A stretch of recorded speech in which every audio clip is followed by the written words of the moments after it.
આજના ન્યૂઝપેપરમાં છપાયેલા આર્ટિકલ્સને લઈને અમારું વિશ્લેષણ। તો સમાચાર પત્રકોમાં રોજ અલગ અલગ પ્રકારના સમાચાર આવતા હોય છે, ત્યારે આજે આપણે એનું વિશ્લેષણ કરીએ અને તેના માટે અમારી સાથે જોડાઈ ગયા છે અમારા એડિટર અને વરિષ્ઠ પત્રકાર એવા અનિલ પટેલ। તો અનિલ સર, તમારું ખૂબ ખૂબ સ્વાગત છે, ધન્યવાદ જોડાવા બદલ। ઠીક સર, સૌથી પહેલા સીએમ ને લઈને સંદેશમાં અને દિવ્ય ભાસ્કરમાં બંનેમાં એક જ સમાચાર અલગ અલગ રીતે છપાયા છે।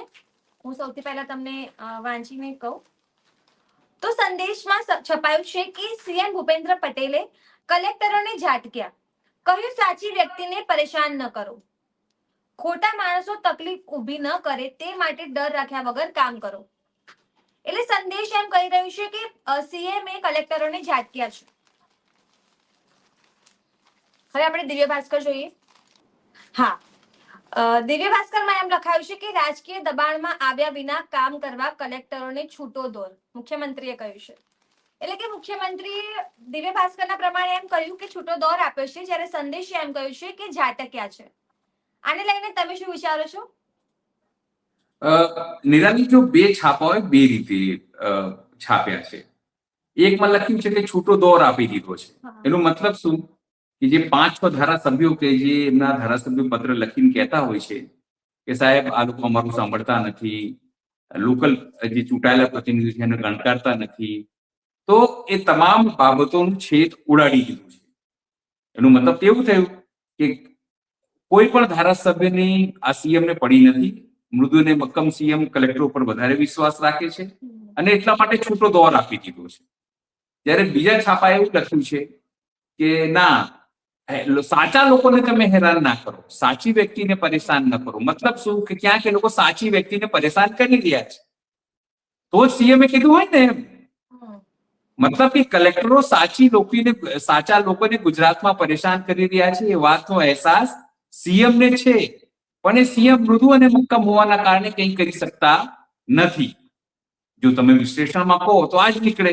તમને હું એ જ કહું ઘરમાં આવીને કે છરી ના રાખતા હું ઘરમાં, એનું મતલબ શું કે તમારા ઘરમાં છરી છે। હું તમને કહું તમારા ઘરમાં બંદૂક ના રાખતા, એનું મતલબ કે તમારા ઘરમાં બંદૂક છે। એટલો મતલબ એવું થયું બંનેનું સાર એ છે કે સીએમ બંને રીતે અધિકારી જોડે કામે કરાવવા માંગે છે અને પોતાના લોકોને સાચવવા પણ માંગે છે। એટલે કે જે જનપ્રતિનિધિઓ છે એને એક સંદેશ પણ આપવા માંગે છે। પણ આ બંને છાપાઓએ જે રીતે અલગ અલગ છાપીને સ્વયં ભૂપેન્દ્ર પટેલની પોલ ખોલી છે તે એક હાસ્યાસ્પદ બાબતો છે કે આ બંને વિરોધાભાસ છાપી રહ્યા છે। એટલે કે જે બ્રીફિંગ થયું હશે, હું તમને કહી દઉં સીએમઓ તરફથી અથવા તો બંને પત્રકારો, આમ તો ખૂબ સિનિયર પત્રકારો હોય છે જે લોકો કવર કરતા હોય છે, કારણ કે સ્વર્ણ સંકુલને અને સીએમઓને, કારણ કે મેં બી કવર કર્યું છે, એટલે ત્યાં કચાશની કોઈ સંભાવના નથી હોતી અથવા ભૂલની કોઈ સંભાવના નથી હોતી, ખોટા સમાચાર જાય। પણ આ તો શું છે કે છાપાઓ પોતાની રીતે એંગલ લેતા હોય છે અને એંગલ જે રીતે લીધું છે એ બંને વિરોધાભાસ છે। કે સીધી રીતે પેલા મીમ આવે છે ને કે કહેના ક્યાં ચાહતે હો, આ બંને વસ્તુ વિરોધાભાસ છે કે આ કલેક્ટરોને છોટું દોર આપવા માંગે છે સીએમ, કે પછી એ લોકોને કહેવા માંગે છે કે સાચા લોકોને હેરાન ના કરો, કે પછી એવું કહેવા માંગે છે કે સાચા લોકોને હેરાન ન કરીને છૂટો દોર છે તમને।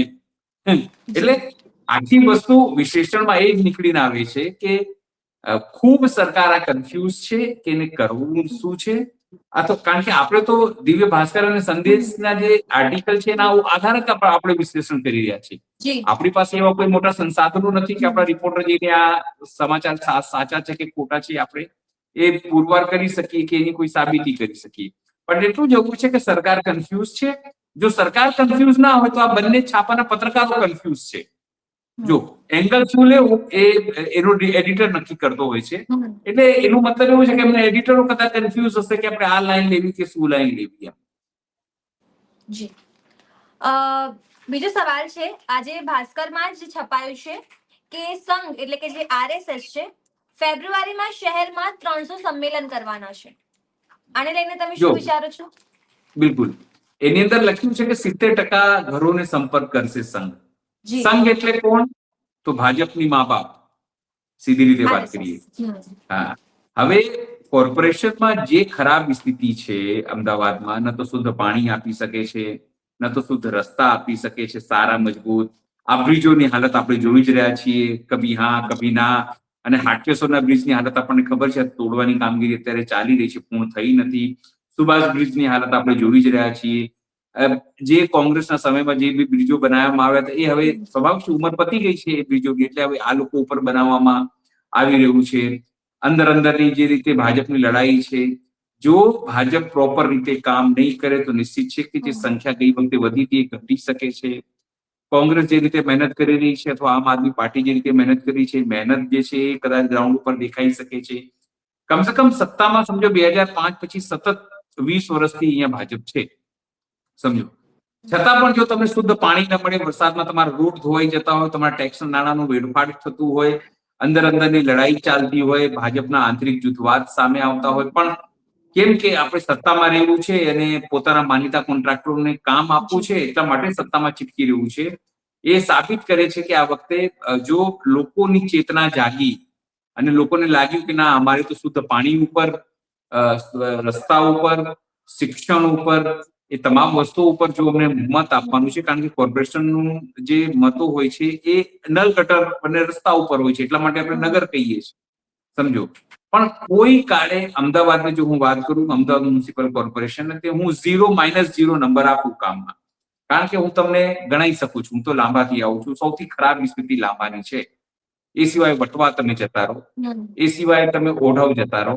ઇવન શુદ્ધ પાણીની જો હું તમને વાત કરું તો આખું મેઘાણીનગર, પૂર્વ અમદાવાદ બહુ ત્રાહિમામ છે. પશ્ચિમની મને ખબર નથી પશ્ચિમમાં શું સ્થિતિ છે, પણ પૂર્વની મને બહુ સારી સ્થિતિ ખબર છે કે ત્યાં અમરાઈવાડીથી લઈને તમામમાં ગંદા પાણી આવે છે, શુદ્ધ પાણી મળતું નથી. માત્ર પોતાના માનીતા કોન્ટ્રાક્ટરને કામ આપવાની વાત છે અને લોકોને સાચવવાની વાત છે. એટલે ખૂબ ખરાબ પરિસ્થિતિ છે અને એટલા માટે સંઘને લાગે છે કે જો લોકોમાં હિન્દુત્વની ભાવના નહીં જગાડીએ, જો લોકોને હિન્દુ નહીં બનાવીએ, જો લોકોને એવું ના કહીએ કે હિન્દુ હિન્દુ હિન્દુ, મંદિર મંદિર, તો અમને વોટ મળશે નહીં. એટલા માટે ઇનડાયરેક્ટલી રીતે સંઘ જે છે આખા ફેબ્રુઆરીમાં કરશે, કારણ કે એમને ખબર છે કે માર્ચ કે એપ્રિલમાં જે છે એ ચૂંટણીઓ થઈ શકે છે, 2 મહિના વહીવટદારોનું શાસન રહેશે. એટલે આ તમામ વસ્તુ થવાની છે. હવે જોવાનું છે કે હવે સંઘ કેટલું સાચું પડે છે, કે લોકોની ચેતના કેટલી જાગે છે, લોકોને પોતાના અધિકાર. કારણ કે મને તો ખબર છે કે જેને બી તમે પૂછો અમદાવાદમાં જઈને, તેવું જ કહેશે કે અમે મોદીના નામનો મત આપ્યું. મોદીના નામે લોકો પોતાના કોર્પોરેટર ઓળખતા નથી. લોકો પોતાના વિસ્તારમાં શું થઈ રહ્યું છે એને મતલબ હોતું નથી. પણ જયારે ફરિયાદ આવવાની વાત કરીને તમે પૂછો તો કહેશે કે અમારા કોર્પોરેટરો તમને આવતા જ નથી, અમે તો છેલ્લે ખાલી પહેલા જોયા હતા. એટલે ભાઈ, તમે જયારે મોદીના નામે જ વોટ આપ્યા હોય તો તમારે મોદીને પકડવાનું હોય. તમે લોકલ કોર્પોરેટર તો શું કરે? એ તો બિચારા બધા હેન્ડલર છે. બીજી ભાષામાં કહીએ તો સાગરીત ગણાય. બીજી ભાષામાં કહું તો લોકલ MLA, MP આ બધા કોણ ગણાય? સાગરીત ગણાય વડાપ્રધાન નરેન્દ્ર મોદીના, સમજો. અને કાલે જ હજુ આ લોકો BMCમાં એટલે કે બોમ્બે મ્યુનિસિપલ કોર્પોરેશનમાં જીત્યા છે, તો લોકોને લાગે છે કે અહીંયા બી એની અસર દેખાશે. પણ સ્થિતિ એ જ છે કે અમદાવાદીઓએ પોતાની, જો એમને લાગે કે ના, આપણે સિરિયસલી કઈ સારી સ્કૂલો જોઈએ છે, આપણને સિરિયસલી સારા રસ્તા જોઈએ છે, આપણને સિરિયસલી આપણને આરોગ્ય સેવાઓ આપણી સારી જોઈએ છે, તો એ ચેતના જગાડે. બાકી તો પછી છેલ્લા 20 વર્ષથી જે થઈ રહ્યું છે એ જ પરંપરાને આગળ વધારવાની છે. આપણે બીજું એમાં કઈ કહી શકતા નથી. અને એટલા માટે સંઘની સંસ્થાઓ કે બીજી સંસ્થાઓ જો હિન્દુત્વ નામે કે હિન્દુ બનાવવા નામે આ બધી ગતકના કરતા હોય છે. જી સર, ખેડૂતોને લઈને પણ ભાસ્કરમાં જ એક આર્ટિકલ છપાયો છે કે સિંહોર પંથકમાં ડુંગળીના ભાવથી ખેડૂતોને બેવડો ફટકો પડ્યો છે. એટલે ખરેખરમાં આ વખતે વરસાદ હોય, કમોસમી વરસાદ બાદ હવે આ ડુંગળીના ભાવને બધાથી ખેડૂતોને નુકસાન થઈ રહ્યું છે. તમે આને લઈને શું વિચારો છો? હું તો સીધી રીતે માનું છું કે બધા ખેડૂતો જે લોકો ફરિયાદ કરે છે ને બધા દેશદ્રોહી છે. એ લોકો તો પાકિસ્તાન જતું રહેવું જોઈએ. આ બધા છે ને વડાપ્રધાન નરેન્દ્ર મોદીની વિકાસની રાજનીતિને ડેન્ટ મારી રહ્યા છે આવી બધી ફરિયાદો કરી. કારણ કે જો ખેડૂતોને વધારે વરસાદ થાય તો તકલીફ, ઓછી વરસાદ થાય તો તકલીફ, વધુ તાપ પડે તો તકલીફ, ઓછી તાપ પડે તો તકલીફ, ઠંડીમાં તકલીફ, ગરમીમાં તકલીફ, બધામાં તકલીફ જ તકલીફ છે. કેમ? કારણ કે એક નીતિ બનવી જોઈએ કે ભાઈ તમે ક્યારે ડુંગળી ઉગાડશો, તમારી ડુંગળી માર્કેટમાં ક્યારે આવશે, માર્કેટમાં પછી લોકો પાસે કઈ રીતે જશે, એનું નિકાસની શું યોજના છે આપણી પાસે. કારણ કે ખેડૂતો જયારે પોતાની પાક, કોઈ પણ પાક હોય, આ તો ડુંગળીની વાત છે, પાક પકવે ત્યારે ખૂબ માત્રામાં એની પાસે હોય છે અને ડુંગળી 2 રૂપિયા કિલો, 3 રૂપિયા કિલો માર્કેટમાં વેચાય છે. એ વાત અલગ છે કે શહેરોમાં તમને અને મને એ ભાવે નથી મળતું, જી. એ એક નિશ્ચિત છે. પણ આ સ્થિતિ થાય છે, યોજનાઓનો અભાવ ખૂબ દેખાય છે. જો યોજના સરકાર પાસે નથી, એનો ભોગ ખેડૂતો ભોગવે છે. એ લોકોનું નુકસાની જે છે આપણને થતી દેખાય છે કે કઈ રીતે આ ખેડૂતોને મોટા પાયે નુકસાન થઈ રહ્યું છે. સરકાર પાસે કોઈ યોજના નથી, પણ આના માટે પણ નહેરુ જવાબદાર છે, આના માટે સરદાર વલ્લભભાઈ પટેલ જવાબદાર છે, આના માટે તો રાજીવ ગાંધી, ઇન્દિરા ગાંધી એ બધા જવાબદાર છે. ભાજપ ભલે 30 વર્ષથી અહીંયા હોય, પણ ભાજપ કોઈ જવાબદાર નથી. બાકી તમને કઈ તકલીફ હોય નિરાલી, તો તમે પણ પાકિસ્તાન જઈ શકો છો. જી. સર 16 ફેબ્રુઆરીથી ગુજરાત વિધાનસભાનું સત્ર શરૂ થયું છે, એને લઈને શું વિચારો છો? એને લઈને આપણે એવું જ વિચારીએ છીએ કે જો વિપક્ષ પાસે તાકાત નથી, કોંગ્રેસના ધારાસભ્યો તૂટીને ભાજપમાં જતા રહે છે ને અત્યારે પણ તેઓ આવશે. એ સિવાય ગોપાલ ઇટાલિયા પણ ધારાસભ્ય તરીકે જવાના છે. કેટલા કારગત છે આપણે જોવા જેવી બાબત છે, પણ એ આવીને બાર બધી વસ્તુઓ કહેતા હોય છે કે આ થયું પેલું થયું. પણ સવાલ એ છે કે આ જે સત્ર છે એ એટલા માટે ઇમ્પોર્ટન્ટ છે કે આગામી દિવસોમાં સ્થાનિક સ્વરાજની ચૂંટણીઓ થવાની છે. આની અંદર સરકાર ઘણી બધી વસ્તુઓ લોકપ્રિય યોજના લાવવાનો પ્રયત્ન કરશે, ગ્રાન્ટો લાવવાનો પ્રયત્ન કરશે. ગઈ વખતે લગભગ 3.25 લાખ કરોડનું બજેટ હતું. આ વખતે કદાચ આનાથી પણ બજેટ વધે. પણ સરકાર શું ખેડૂતો ઓરિએન્ટેડ બજેટ બનાવવા માંગે છે, સરકાર ઇન્ફ્રાસ્ટ્રક્ચર માટે કરવા માંગે છે, સરકાર ઇન્ડસ્ટ્રી માટે કરવા માંગે છે, રૂરલ કે અર્બન માટે કરવા માંગે છે, એ જોવા જેવી બાબત રહેવાની છે. પણ મને એવું લાગે છે કે આ વખતનું જે બજેટ છે ગ્રામ્ય સ્તરનું હશે, રૂરલ ને સાંકળતું અને અર્બન ને સાંકળતું. ઇન્ફ્રાસ્ટ્રક્ચર ઉપર વધારે જોર અપાશે, કારણ કે લોકોને જે તકલીફ છે એ જ છે. ગ્રામ્ય વિસ્તારોમાં તમે જાઓ તો સિંચાઈ, ખાતર, પાણી આ બધી તકલીફ હોય છે, રસ્તાઓ. અને શહેરોમાં તમે આવતા ઇન્ફ્રાસ્ટ્રક્ચર ડેવલપમેન્ટની બધી વસ્તુઓ હોય છે. મિક્સ રહેવાની જેવું છે, કારણ કે સરકારને પોતાની છાપ સુધારવાની છે અને સ્થાનિક સ્વરાજ્યમાં જીત મળે એના માટેના પ્રયત્નો કરવાના છે.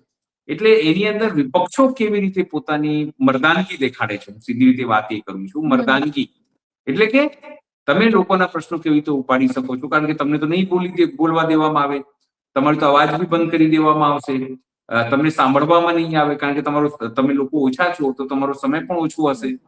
હા, તમે બહાર આવીને વિરોધ કેવી રીતે કરી શકો છો, મીડિયામાં સ્પેસ કેવી રીતે લઈ શકો છો, એ જોવા જેવી બાબત છે. ને એ આપણે જોઈશું કે ફેબ્રુઆરીમાં શું કરે છે, બજેટ કેવું આવે છે, ને જે વિરોધ પક્ષ છે એમાં આમ આદમી પાર્ટી અને કોંગ્રેસ એ કેવી રીતે સત્તા પક્ષનું ફ્લોર મેનેજમેન્ટ તોડે છે અથવા તો એના ફ્લોર મેનેજમેન્ટ પોતે સેટ થઈ જાય છે.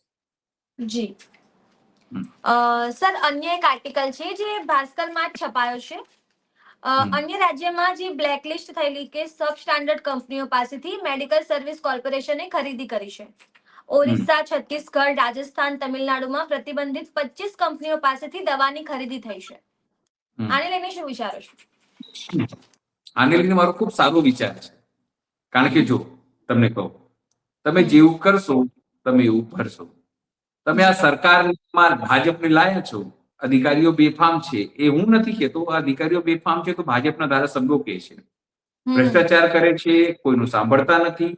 તો આ ભ્રષ્ટાચારનો ઉત્તમ નમૂનો છે. કોઈ પણ રાજ્યમાં બ્લેકલિસ્ટ કંપની હોય અથવા આપણા રાજ્યમાં એની પાસેથી દવા કેવી રીતે ખરીદાય, એમાં અધિકારીનું કોડ પણ છપાયું છે કે ભાઈ અમે તપાસ કરીશું. તો શું દવા લેતા પહેલા તમે તપાસ નથી કરતા? એક સૌથી મોટો સવાલ છે. ભાસ્કરે આ આઈટમ એટલે કે આ ન્યૂઝ છાપીને જ સાબિત કરી દીધું છે કે સરકારમાં કેટલું મોટું ભ્રષ્ટાચાર છે.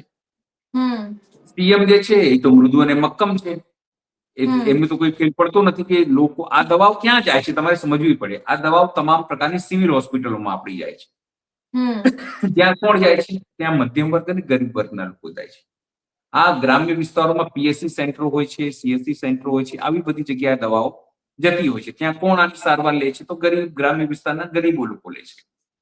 તો ગ્રામ્ય લોકોને દવા આપે ને કોઈ ફેર પડે નહીં તો સ્વાભાવિક છે એ લોકો પ્રાઇવેટમાં જવાના છે. એટલે સરકાર ઈચ્છે છે કે અમે જે દવા ખરીદીએ કરપ્શનથી ખરીદીએ, અમે જે દવા ખરીદીએ. તમે કીધું કે આની અંદર તો ભાસ્કરે સીધું લખ્યું નહીં, સીધું લખવું જોઈતું હતું આની અંદર કે આ કરપ્શન છે. હું સ્પષ્ટ રીતે માનું છું કે આ કરપ્શન છે સાહેબ. આની અંદર આરોગ્ય મંત્રીથી લઈને બધાને કટ હશે, અમારો આરોપ છે. કટ ના હોય તો અધિકારીઓ સસ્પેન્ડ કરવામાં કેમ ના આવે? 25 કંપનીઓ પાસે દવા ખરીદી છે. વિચાર કરો, કરોડો રૂપિયાની દવા હશે તો શું નીચેથી ઉપર સુધી કટ નહીં ગયો હોય? બધાને કટ મળ્યું હશે, કારણ કે મેં તો ગાંધીનગરને બહુ નજીકથી કવર કર્યું છે. અધિકારીથી લઈને ઉપર સુધી કઈ રીતે કટ જાય છે, કોને કટ જાય છે, કેવી રીતે કટ જાય છે, આ ફંડિંગ કેવી રીતે આવે છે પાર્ટીઓની અંદર, આ તમામ વસ્તુ ભાસ્કરે સીધી સાદા ભાષામાં લખી નાખ્યું છે કે આની અંદર બ્લેક લિસ્ટ ખરીદાય. ભાસ્કર એવું લખી શક્યો કે આ ભ્રષ્ટાચાર છે. જે બી એના પત્રકારે લખ્યું હશે અથવા તો જે બી પત્રકારે લખવાનો પ્રયત્ન કર્યો હશે એને કહેવામાં આવ્યું હશે તમે આ સાદી આઈટમ બનાવી દો. આ છેતરપિંડી છે તમારા મારા જેવા ટેક્સ પેયર ને. આપણે ટેક્સ પે ઈમાનદારીથી સરકાર આપણી પાસેથી લઈ લે છે. જીએસટી તમે આપણે સવારે ઉઠીએ ને તો મંજન આપણે કરીએ ને, દંત મંજન ટૂથપેસ્ટ, ત્યાંથી જીએસટી આપવાનું ચાલુ કરીને રાત્રે આપણે બલ્બ બંધ કરીએ ને ત્યાર સુધી સૂઈએ ને ત્યાં સુધી આપણે ટેક્સ આપીએ છીએ. રોડ ટેક્સ, આ ટેક્સ, પેલું ટેક્સ. છતાં પણ જો તમને આવી ખરાબ, બોગસ અને બ્લેક લિસ્ટેડ કંપનીની દવાઓ ખરીદવી પડે અને ગરીબો સુધી પહોંચાડવી પડે, તે સાબિત કરે છે કે તમે ભ્રષ્ટાચારમાં લિપ્ત છો. તમને લોકોની કઈ નથી પડી, ન તો અધિકારીઓને, ન તો ચૂંટાયેલી પાંચને, ન તો હેલ્થ મિનિસ્ટર, ન તો સીએમ, ન તો પીએમ. આ મારો સીધો આરોપ છે. પણ શું કરો તમે? તમને તો હિન્દુ થવું છે, તમારે તો મંદિરમાં જવું છે. સમજો, જો તમે ન કરો તો તમે દેશદ્રોહી છો. તમે આલોચના કરો, ઘણા લોકો સાહેબ આલોચના કરે એ દેશદ્રોહી છે. કેમ કહું છું? હું તમને કહું. રાજુ તુષાર બસિયા કરીને એક રિપોર્ટર છે. એમની પોતાની યુટ્યુબ ચેનલ ચલાવે છે. ખૂબ ઈમાનદાર તરીકે તેમની છબી છે. પોલીસ સારું કામ કરે તો એની પ્રશંસા કરતા હોય છે, અને ક્યાંક ખોટું થતું હોય તો એ પણ એની સ્ટોરી કવર કરતા હોય છે. પણ હવે એમના ઉપર એક વાઇસ ચાન્સલરનો ખુલાસો એમનો કર્યો કે આ ભણેલા નથી, ઓછા છે. મતલબ ઓછા જે એમને ક્વોલિફિકેશન હોવું જોઈએ એ પ્રમાણે નથી એમનું ક્વોલિફિકેશન. બરાબર. હવે એમનું નામ, એમની સ્ટોરી ચલાવી, 10 કરોડ રૂપિયાનો કેસ કર્યો છે એમના ઉપર, માનહાનિનો. કેટલા? 10 કરોડ. તમે વિચાર કરો, 10 કરોડ રૂપિયાનો કેસ. એટલે આવાજ દબાવવાનો છે. થવું શું જોઈએ સમજો. પછી આ જ સરકાર તમને શું કે તમે તો વેચાયેલા પત્રકાર છો, તમે તો ફલાના પત્રકાર છો, તમે તો મારી વાત સાંભળતા નથી, તમે તો આમ આદમી પાર્ટી સંકળાયેલા છો, તમે તો કોંગ્રેસ સાથે સંકળાયેલા છો, તમે તો આવું છે તે બધું આરોપ લગાવે. ભાઈ એ કેસમાં થવું શું જોઈતું હતું? કોઈએ આરોપ લગાવ્યો, કોઈ પાસે એક મેસેજ આવ્યા કે ભાઈ આ પ્રકારની વસ્તુ છે ને એ જે ક્વોલિફાઈડ હોવું જોઈએ ક્વોલિફાઈડ નથી એ બે, તો તમારે તપાસ કરવાની હતી. એમાં તપાસ કરીને દૂધનું દૂધ અને પાણીનું પાણી કરવાનું હતું. અને જે ભાઈ આરોપ કર્યો એની સામે તમે કાર્યવાહી કરો કે ભાઈ આને છબી ખરડવાનો પ્રયત્ન કર્યો. પણ સરકાર તપાસ નથી કરતી. સમજો, તપાસ કર્યા વગર જે બેન જે છે એ 10 કરોડ રૂપિયાનો કેસ કરી દે છે. માનો આ આપણા ગુજરાતની સ્થિતિ છે. તમે સમજો, તમે મધર ઓફ ડેમોક્રેસી, કેટલાક લોકો શું કે મધર ઓફ ડેમોક્રેસી છે ભારતમાં, તો આ મધર ઓફ ડેમોક્રેસી છે.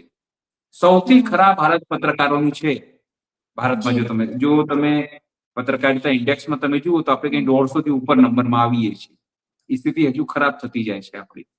આ તો ઠીક છે, આપણે વિશ્લેષણ કરીએ છીએ, પણ કાલ ઉઠીને જો તમે બી કોઈ ઇન્ડિપેન્ડન્ટ કરવાનો પ્રયત્ન કરો તો તમારા ઉપર કેસ થઈ જાય, તમે જેલમાં જાઓ. આપણે ઘણી વખત મીમ બનાવો તો ચર્ચા નથી કરતા કે આ જો પોલીસને આવી જાય આપણા દ્વારે, આવી શકે છે. પણ ચિંતા કરવાની વાત નથી. આપણે તો જેલમાં જઈને બી આપણે એ જ કરવાનું છે, પત્રકારિતા જ કરવાનું છે.